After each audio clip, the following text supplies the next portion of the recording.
Hi, I'm Bo Humphreys, and this is the Personal Finance Show. This is week 11 of my, week 10. Yeah. Is it 10? I get these confused so much because it's like every day is the same. But yeah, this is the 10th episode of the weekly COVID-19 series.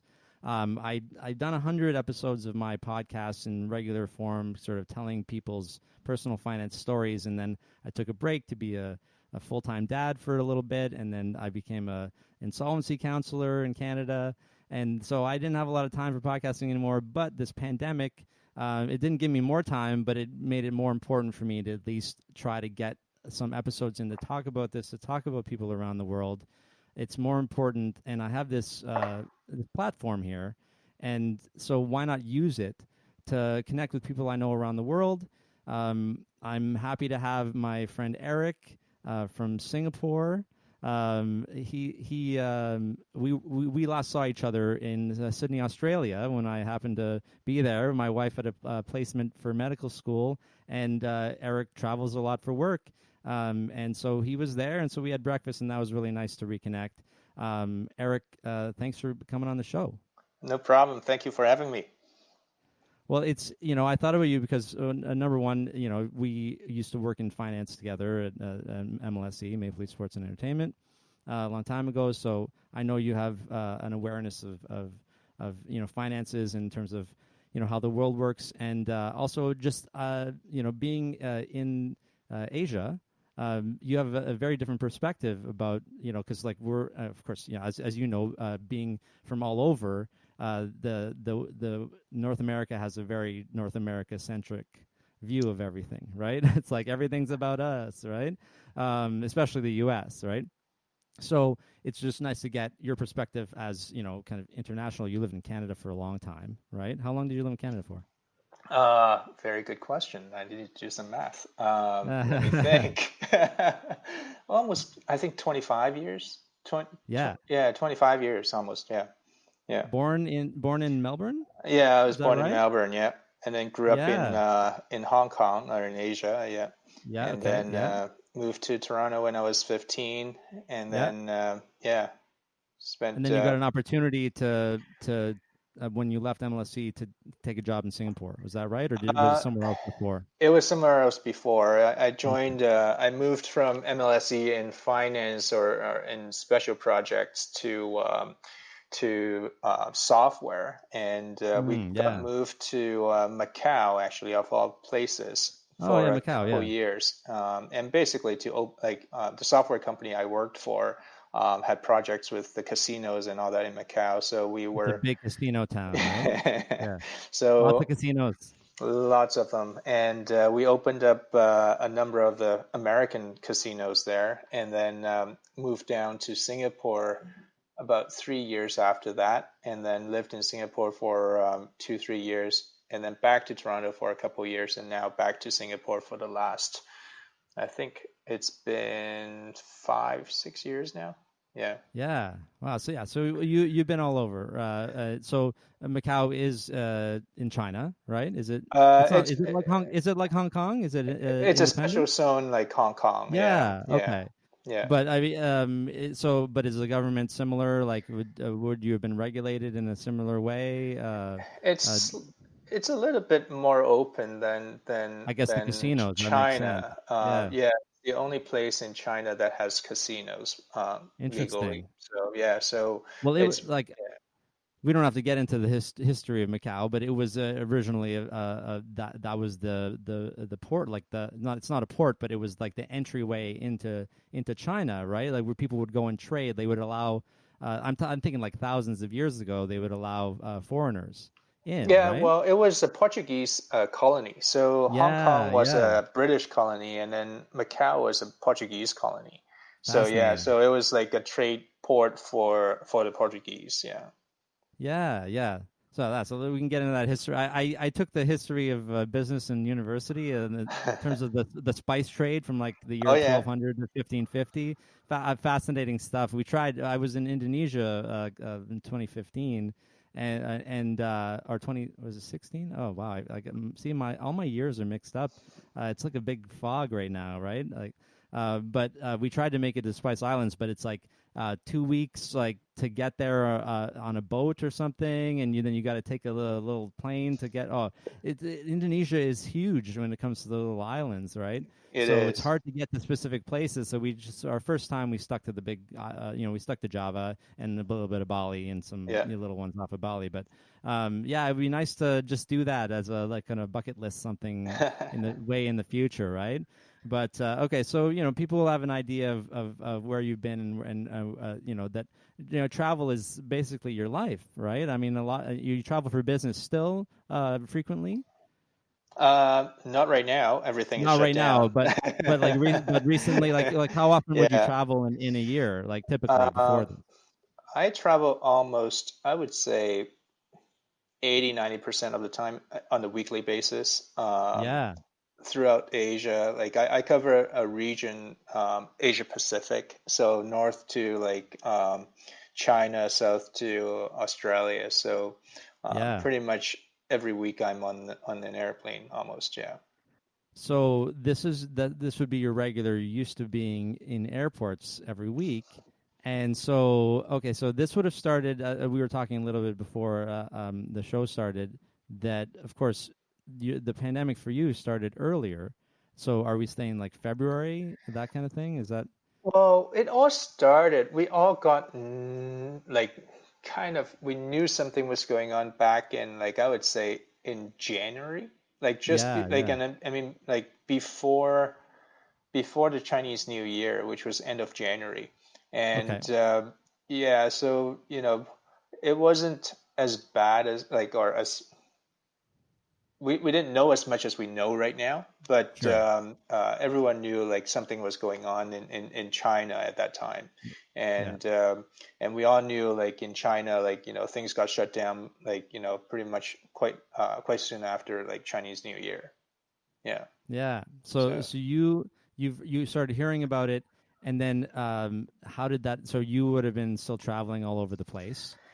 When yeah. and then you would have got back home at some point, and then maybe realized you couldn't leave again. I guess that's when would you have realized that? Well, it was very interesting. So January, I was in Japan, in Hong Kong, in Australia as well, and then in February, I was actually in the States. I Okay. was in the States for meetings of all places in New Orleans, Oh and wow. Oh nice. and I came back on mid February, and basically at that time, like things got worse, and people and countries started like to record like more and more cases, Yeah. and I was still planning, like I still had plans, travel plans in March to go to Japan and also Australia, and by end of February, early March, basically we were told like by my company and by like countries were like just shutting the borders.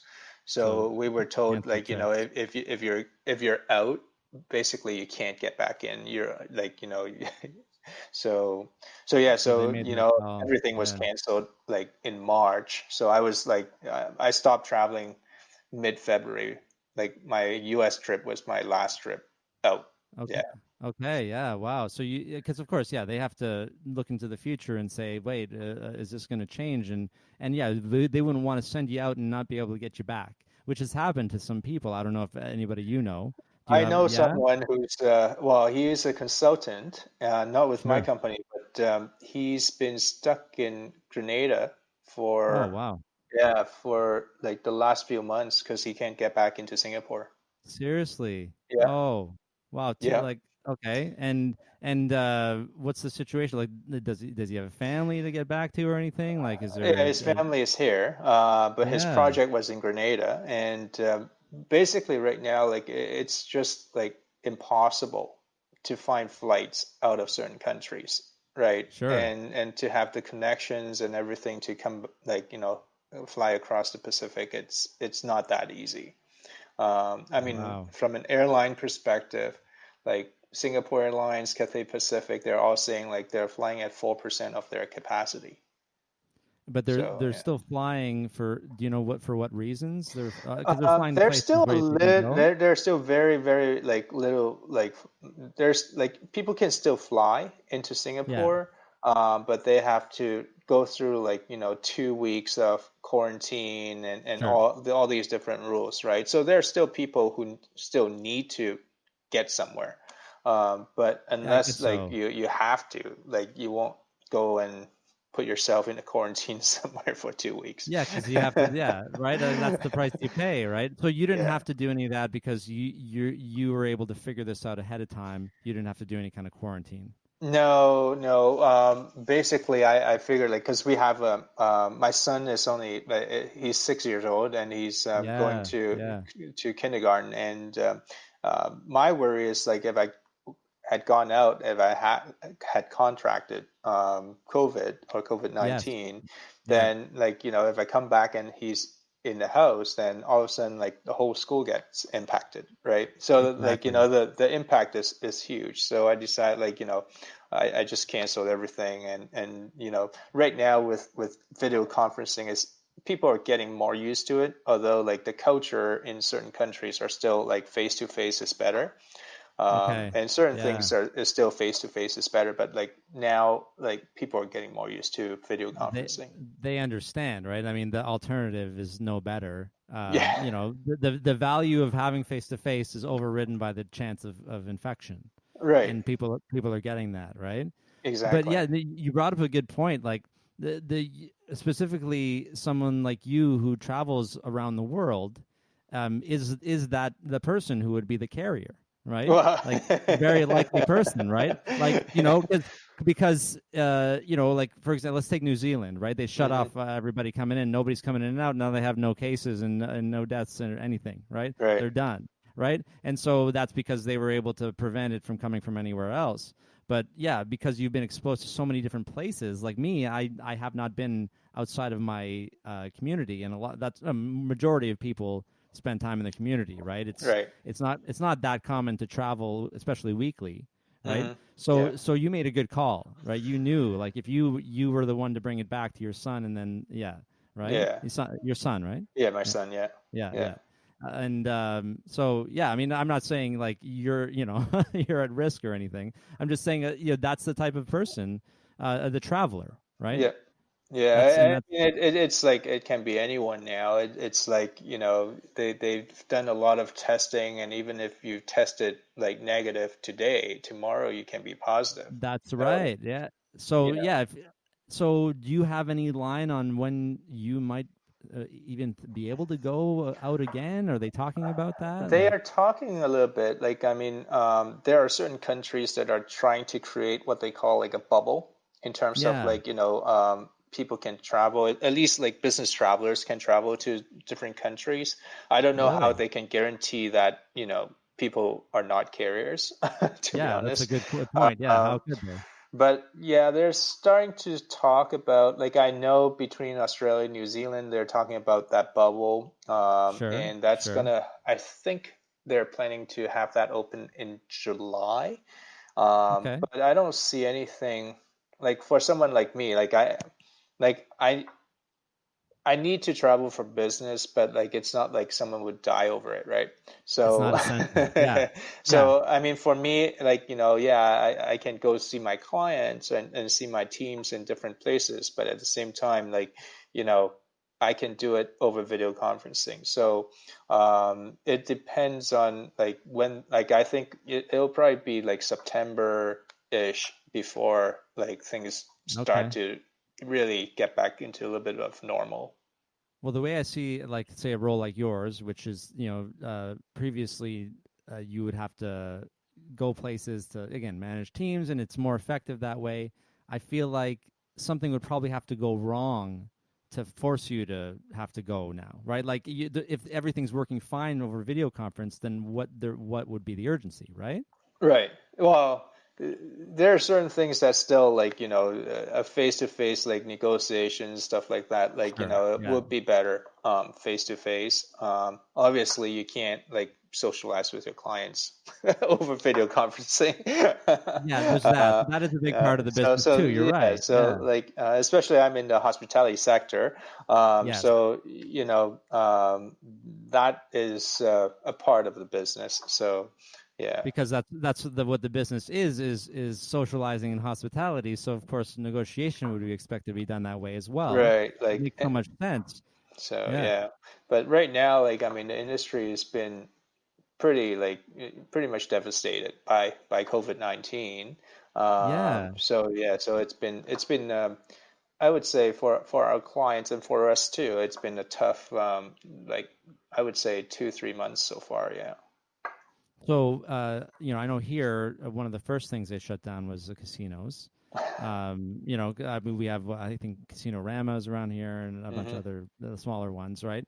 What happened to what is your role in terms of in hospitality, just so people understand? I've worked for a software company, and Yeah. our software are software applications are designed for hotels, for casinos, Yeah. for hospitality venues. So our clients are the hotels, hotel chains, convention centers, like basically all of the places that got shut down Yeah. right now. So Yeah, so so your clients are the ones that they're directly affected. Obviously, some of them yeah. maybe have shut down. Do you have hmm half of them have shut down? Some of them are still sort of Uh, running at hard there it capacity. depends on the countries. Like Yeah. some countries are like a lot of them like for example Thailand, a lot of hotels are completely shut. Okay. Yeah. Yeah. Australia, New Zealand, a lot of them had to shut because they don't allow like even interstate travel. So yeah, so Okay. a lot of places close their doors, and even if they are open, the occupancy is like in single digit. And so they're just bleeding money. Yeah, basically. Yeah. Yeah, To stay open. I to don't know if stay it would open. even Yeah. be cheaper for them to shut down because they still have some fixed overhead too, right? Well, in some cases, I think it would be like, I mean, I see Mm. a lot of like, the fine dining restaurants here. Like, I mean, for us in Singapore, the restaurants, they can only do takeaways right Sure. now. And I mean, for the fine dining restaurants, some of them are trying to do takeaway, but, would you take a steak home and eat it, right? It's Like, a very different story. It's more about the experience, right? right, And it being right there, and they might not even want to send something home because it wouldn't really reflect the quality too, right. right? So it's hard, Yeah. and I can't imagine like people are lining up to go take a steak home for dinner, People are figuring out how to make. I Yeah, think I saw a post from you as well, right? Where you said you typically wouldn't be making traditional Chinese food, but yeah, you yeah. took a stab at one of your favorite dishes. I How think a did lot that of turn people. out? It was pretty good. I think like a lot Yeah. of people are kind of like hunting their culinary skills right now. They are, right? And so you're right. You're right. Like, am I gonna go and spend? I don't know, because fine dining could cost $200, right, for Right. a night. Are you gonna get that if you're not getting the experience and you're not getting whatever it is that you're paying for? Might as well just get some nice steaks and try to figure it out yourself and trial and error, I guess, right? So, Exactly.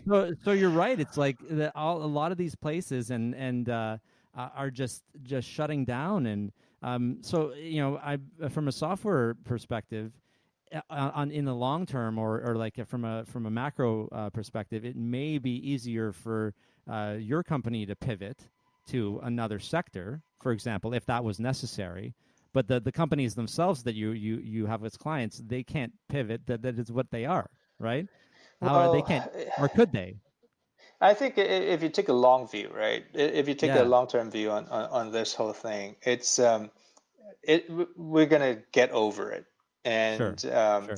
yes, things will change. I mean, for us, we're coming out with a lot of technology around like contactless, like how people can move Yeah, through yeah, okay, without contact, how people can sure. get to their rooms without contact, and stuff like that. I like that. So Yeah. from from a technology perspective, I think, people are all of a sudden like some hotel chains that we work with, they're all on high touch service and all that. All of a sudden now, like, yeah, like people have to change the way they work and change the Yeah. way they think, and really rely on a lot more, I think, on technology in terms of like, um, for example, cloud technology. A lot of people used to be, hey, it's in the cloud. I don't know whether it's like safe, but because of COVID, if you're on premise, it's hard for people to actually get to That's the right. servers and all that stuff,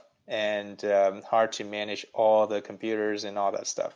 So, there's a few things that are happening from a technology perspective. I think, like, from a business perspective, I think, like, if you take a long view on this, we're all going to survive. We're all going to, come out of it. And, Yeah. things will get back to some sort of normalcy, but it'll be different, obviously. But I think, things will change a bit, but we'll get out of it.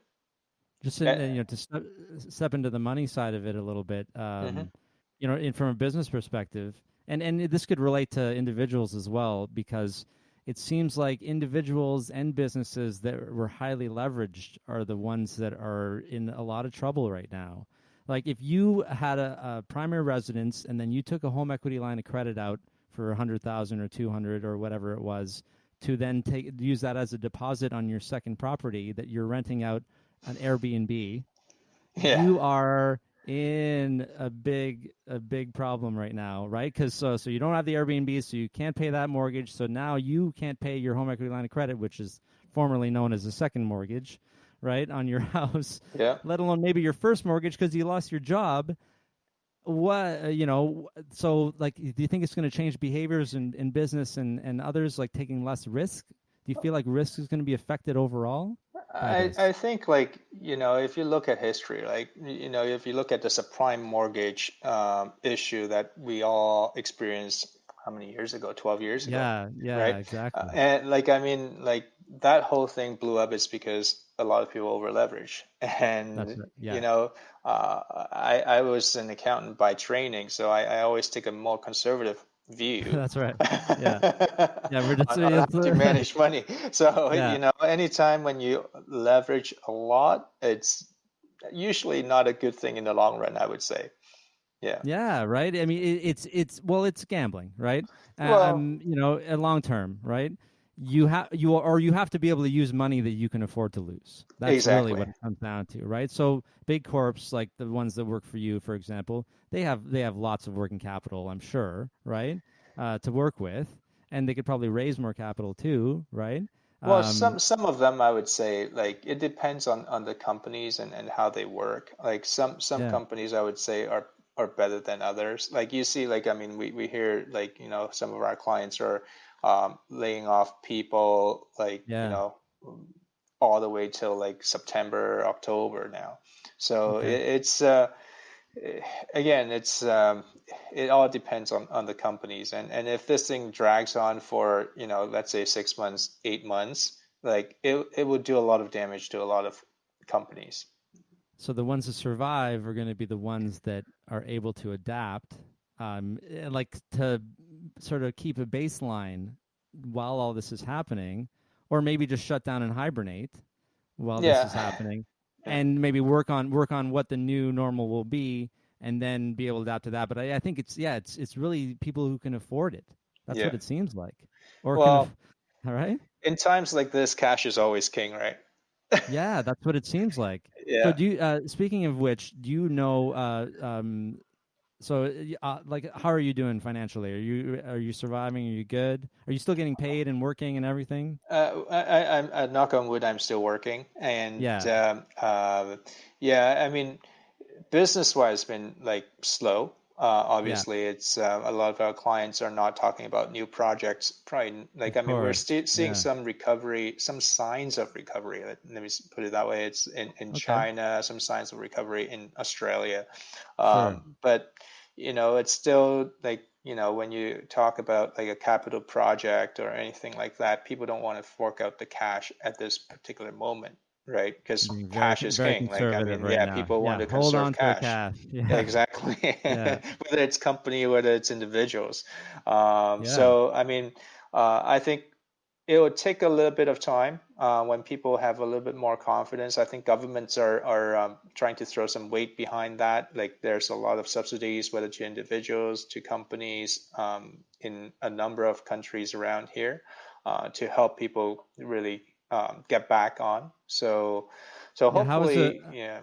how is the Singapore government? How is everyone viewing, or what are they doing? Are the programs public programs? There's a number of programs they have for Singaporeans. So for me, Yeah, it's unfortunately I'm not Singaporean, so I won't yeah. benefit from it. So are you Canadian, or where? What are you Yeah, I'm identifying as? I'm I'm Yeah. Australian and Canadian. I'm dual Okay. citizen, but like Dual citizen for both. yeah. Yeah. For Singaporeans, I think uh, each adult in the family gets like $600, and then kids like get like $300. Like, Okay. is basically Like like one time or a one-time month or one-time payment, and then they okay. get like relief on power bills. They get like Sure. relief on a number of things on GST and stuff like that. Okay, So so I the think, the yeah. one time it sounds a lot like the U.S. stimulus check, the $1,200 that they gave to Mm, everybody, right. but as opposed to what we're doing in Canada, which is the 500 a week or 2,000 every 4 weeks, right? For 16 weeks, right? The Oh, wow, the okay. the Canada Emergency Response Benefit, yeah. Mm, So it's a 2,000 a month if you're an individual is actually, because I'm working insolvency now, is less mm-hmm, than the superintendent of bankruptcy's insolvency standard for one person, which is 2243. So 2000 is not great, right? mm-hmm, If the superintendent of bankruptcy determined that you don't have to pay surplus in bankruptcy if you make less than 2243 a mm-hmm. month, that means 2000 is not necessarily adequate for some people. But Right, what they're doing across Canada is taking an average and saying, okay, it'll be good for some, but maybe not if you live in downtown Toronto, right? right. So that's the tough thing. But at least we're getting that every 4 weeks if you need it. If you're not making any money, you can make up to $1,000, I think, and still be okay. But that's not that's gross. So you're gonna have Okay. to pay Oh, tax on that later.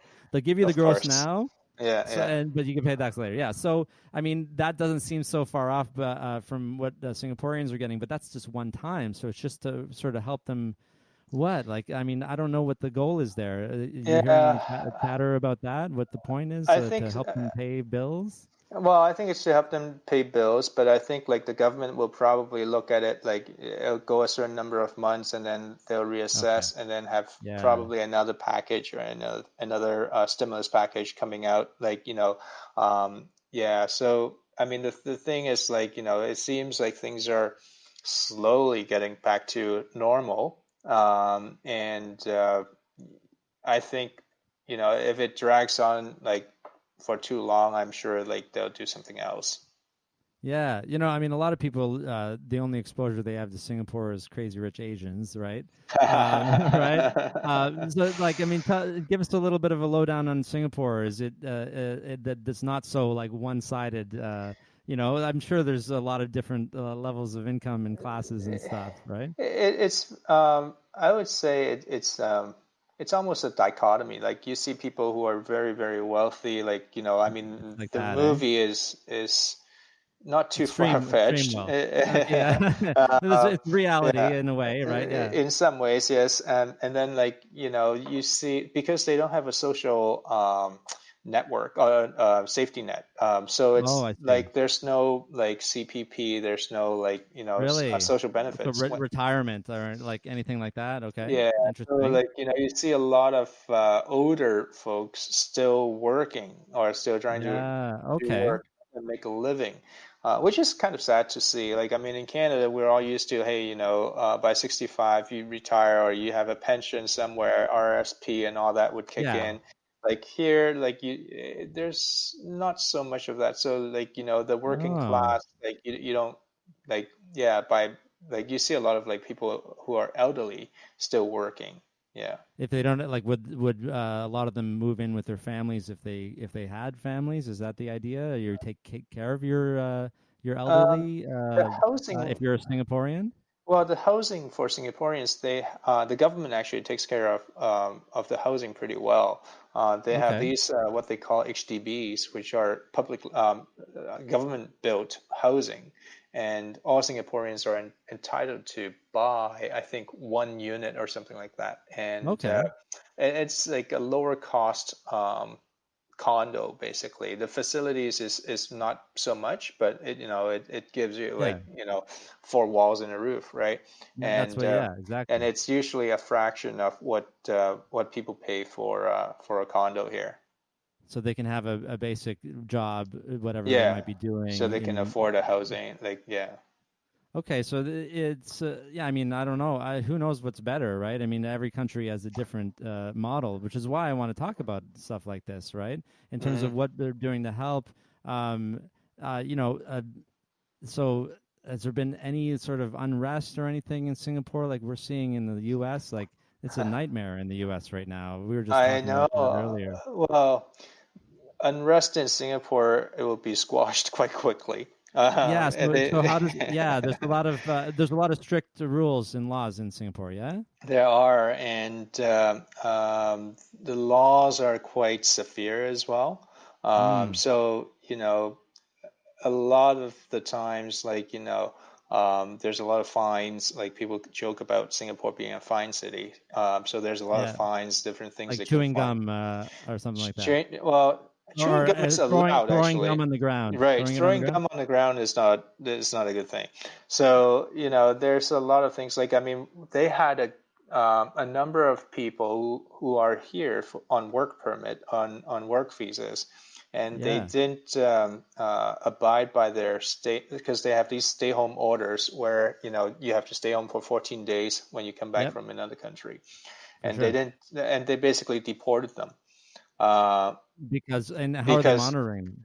Like they just Uh, caught them. Yeah, they caught them. They basically they have people calling, and then they have to Oh, send a okay. text or something and indicating the location and all that. And they Um, can GPS. They could probably GPS yeah, them it is too, basically right? GPS, and so yeah, so they've deported a few. They've got a guy who's Singaporean. They ripped up his passport. So What the did he do? What did he do?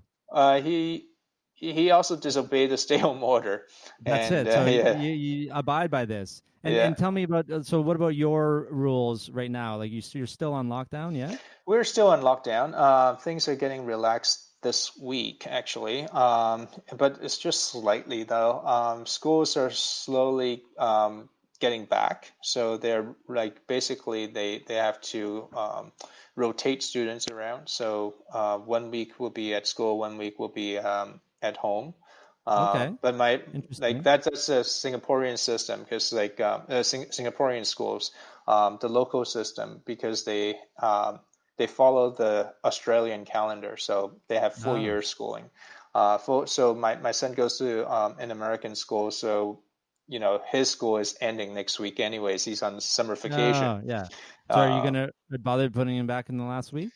well, they have like pretty much they have distance learning up until I think the Thursday where they go back for 3 hours and basically to say goodbye Okay. to their friends and that's it. I mean, Okay. it's really hard for them because like they're young, they're like 6 years old, 5 years old, and they have Yeah. to go through this, and it's hard for the parents too because like they need a lot of assistance doing distance learning. It's tough, So right? it To is make tough. parents teachers, right? Yeah. Um, it's we had our I have a 15 oh I guess he's 16 months old now because a month has gone by. But yeah, he's he was in daycare, and we don't know if they're going to open daycare by the time my wife goes back, and she's in the clinical part of medical school, so she's working Right. in the hospitals. They took Right. the students out because students aren't getting paid, and so they basically made a choice to take out those who didn't need to be there, right? Right. Which Right. it's valid. It's a valid option, right? They could have Hmm. also, if they thought there was going to be more of an outbreak, called them back in or something. But they've been doing distance learning for medical school, but now she's going to go back in July in a clinical setting to finish her med school. but if Right. we don't have daycare by then, we're gonna have to figure something out, right? Yeah. Because I only started working full time because we got daycare. Right. Until then, I was, it was like priority her go back to school, right? And in October after the baby, right? It's Right. funny when when I saw you, Kayla was pregnant, Yeah. but nobody knew except our parents Right. because she had been in Australia, right? Yeah. Yeah. So she told them just before she left, but it was really early, right? Too early, earlier than we would normally tell somebody. But it's like I'm going to be gone for another month or 6 weeks, right? So, I was taking photos, and she's like, "Oh, it looks like I have a little bump," and we went surfing, and you could see like a little bump, right? And so she's like, get rid of those photos." So it was really interesting to I mean, Henry has been to Australia, Yeah. in utero, but he's been there. So yeah, that's like a lot has happened in the last a year or so, and so she was able to resume med school. It's just, these are the challenges. A lot of people are facing very sort of nuanced situations where, sure, okay, I can work from home and I can set my schedule, but it doesn't mean that I can be available for childcare when I'm in a meeting with somebody, right? Yeah. That's unprofessional. And as much as everybody understands, like it's still like, can you figure it out, right? Yeah. So everyone's trying to figure out that balance, and um, yeah. And how are you doing with that?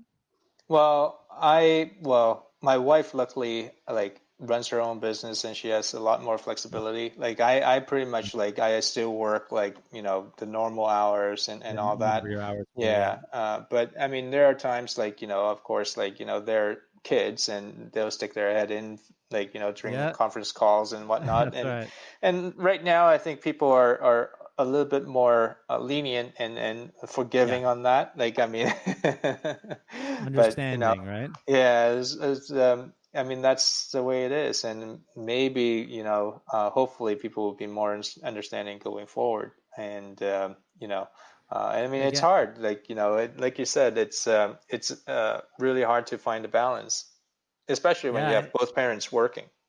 yeah, both parents working, and yeah, if the kids, if they need either constant attention or constant activity, and then of course it seems like there's more eating than ever there was, right? It's like, what happened before, right? How do we have to run the dishwasher like 3 times a day, 3 times a day? So things like that, because we're not used to being at home all day, right? Yeah, yeah, But like you said, in Singapore, they're giving a break on say, I'm going to call it hydro because we're yeah. Canadians, right? But we also have the time of use rules have been taken away, so it's always at the lowest rate now, right? Oh, that's good.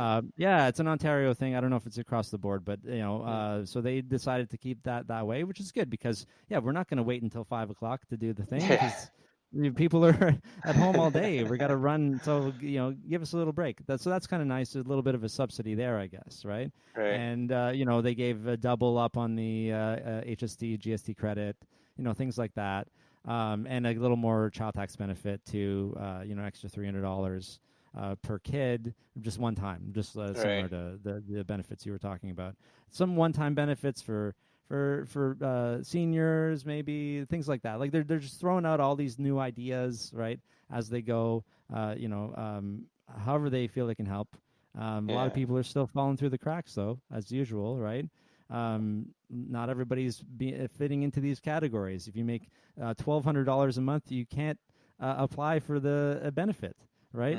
Mm. But now you only have $1,200 a month. So what do you Right. do? Do you quit that whatever job that was, or do And you go say, ahead.